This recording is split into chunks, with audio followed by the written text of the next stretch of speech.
own triumphant life story? If so, this podcast is for you. Listen to powerful guests who have persevered through challenges so you can gain strength to build your championship life. The host of Professor of Perseverance podcast, Dr. James Perdue.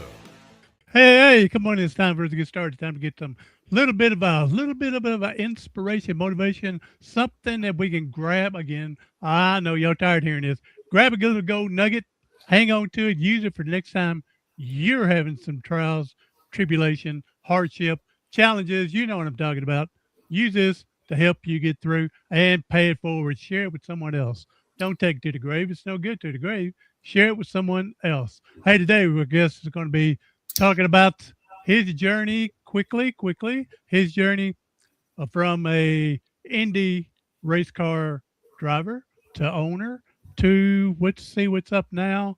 And he has become an author, Sam Schmidt's No Finish Line, a race car's journey and passion, perseverance, now we're talking, and purpose. All right, Sam, welcome to the show, buddy. Thank you. Thanks for having us. Hey, I'm glad we're here. We got to meet a few times, and appreciate that what you did to help us get there to meet you. And so, man, what you're doing other than what you were doing to help people get out in community. I'm talking about people with disabilities that you're helping out with there, to come to a race that may not be able to come before. All right. But just to be out in the community, society, is just huge to me. This is 2026, not 1926, where people are stashed away and hidden.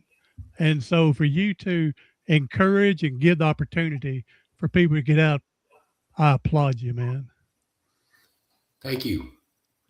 So, all right, Sam. So let's take a few minutes here. We're going to push your book a little bit and tell us how we got here real quick.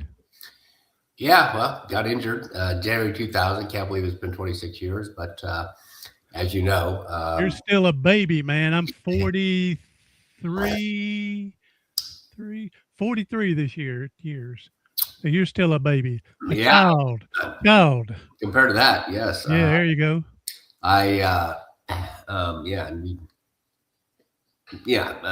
C4, on a ventilator, was lucky, very fortunate to get off of that. But I also had professional athlete insurance, got 6 months of rehabilitation, went home, my house was converted and was able to get right back into work, which I founded a race team and we won a bunch of championships and accomplished a lot. And racing has always been my passion. That'll never change. But started to realize some things in 2018. Most notably is just the lack of reimbursement is not happening anymore. The ability for people to get back into their life or achieve new goals, set new goals is impossible. So we opened a Driven Neuro Recovery Center here in Vegas. I was blown away by how many people were shut-ins and not working and just day by day, not doing well. So we've had an overwhelming response here. We opened a facility in Indianapolis, which is kind of my second home for 30 years and able to get a really big facility there because it was a great deal and it's Indianapolis. So that we moved the foundation there. We've got 25,000 square foot driven there, adaptive sports on the way, a bunch of stuff happening there, which is fantastic, just a conduit to help more people. So with all of that and then grandkids coming and getting old and all that stuff, decided to sell the race team as of December 24, focus on Driven and focus on that purpose, which I have come to enjoy. The ability of getting people back to work and getting them back into life and setting new goals has been, way more motivating for me than winning races. Still a race fan, will still attend every Indy 500, et cetera. But I want to do this and try and, change policy or do something I can to get people the opportunities that I had 26 years ago. So that's what it's all about in the book. Was a natural thing. I've been trying to do it for a while, just never can make the time. And once I sold the team, we made the time last year. Myself and Don Yeager, who most recently released Deion Sanders' autobiography, and he's got, I think, 13 or 14 bestsellers. Helped me, do the interviews, get through it, polish it up, and here we are. So I was fortunate Simon & Schuster picked it up, and it drops May 19th, but it is available pre-buy on Amazon and all the usual places. And then even cooler, I think, for those that like audiobooks, my son did the audiobook. So he sounds amazingly close to what I sounded like 25 years ago. So I'm proud of that, happy for that. And, here we are. All the 100% of the proceeds goes to the foundation, and hopefully continuing to support that long after I'm gone. Well, your son has that DNA, so he's got your DNA voice. So he does, and he's also racing too, which neither my wife or I or my parents really enjoyed that too much. But I was going to ask, once you told me, I didn't know he was racing, but once you told me that, I was going to ask, I'm sure you're happy whatever he wants to do, but I mean, like Bo Jackson, after his injury, he's openly said he discouraged his son from playing football. Shoot. Anything was in Brian Bosworth, he discouraged his son from playing. So I was just wondering, because of your injury, would you discourage? So I was just thinking. Well, I mean, there's a lot in the book and there's a lot to unpack, but briefly, I'll say one of the things that most people don't know is that when I was 11, my dad was actually paralyzed racing. So the nut doesn't fall far. I didn't know that, and I've known you for a few years, and I didn't know that. Yeah, we're 2 for 2 on the nut doesn't fall far from the tree. And growing up, I mean, we never discouraged them. We just never strongly encouraged my kids. I get you. My daughter, my son. And all a parent ever wants in life is for them to grab onto something that gets them up every morning and drives them as much as, racing has done for me. And he went to college and came out and said, I'm 22. I'm not going to make it to IndyCar, but I would like to see if there's anything there. I don't want to leave a stone unturned. I don't want to have any regrets. And as a father, I can't argue with that. I was hoping his grandparents would argue with that, but they caved, and he started, and now he's racing. And he's actually was called the McLaren Academy driver, and he's racing in the McLaren Trophy Series. He'll be at the Miami Grand Prix in a couple of weeks racing there. So, really proud of his accomplishments. But it is a tough road to hoe. I mean, it's just the music, football, any of these sports that you generally specialize at from a very young age.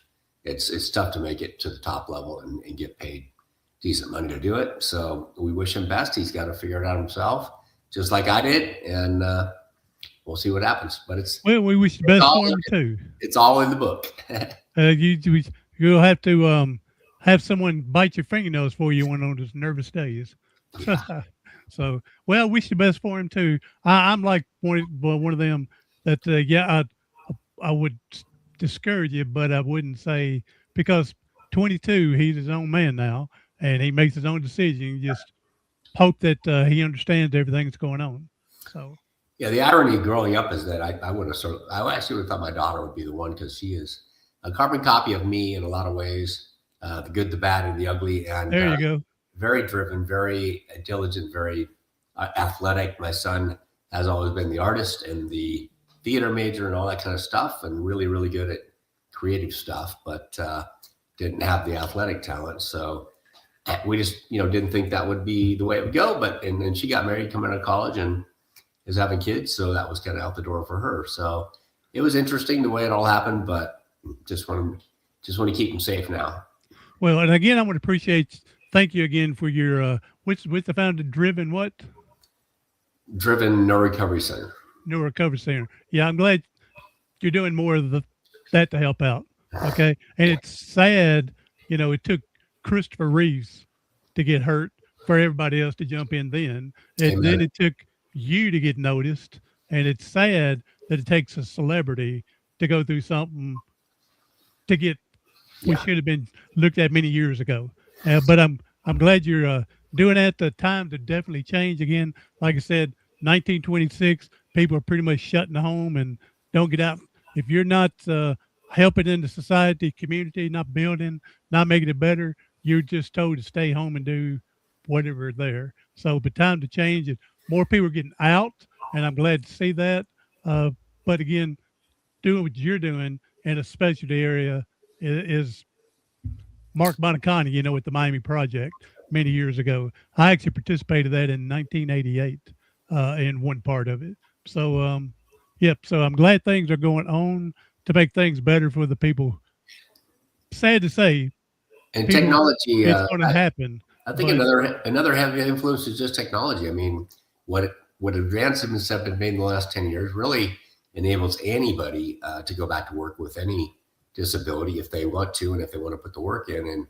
And whether that be transportation or computer technology or voice command, you name it, it's all there. And I've been fortunate to look on the backside of that. And as we get to, it's not happening tomorrow, but I do believe autonomous vehicles and autonomous rides are around the corner. And if any one of us can voice command an app to pick me up and take me somewhere, and it's a minimal fee, that we all know not everybody can afford a $90,000 minivan. So if people just have more mobility and technology, they can really do anything they put their mind to. Then it's just an internal decision. Do I want to do the work, or do I want to be lazy?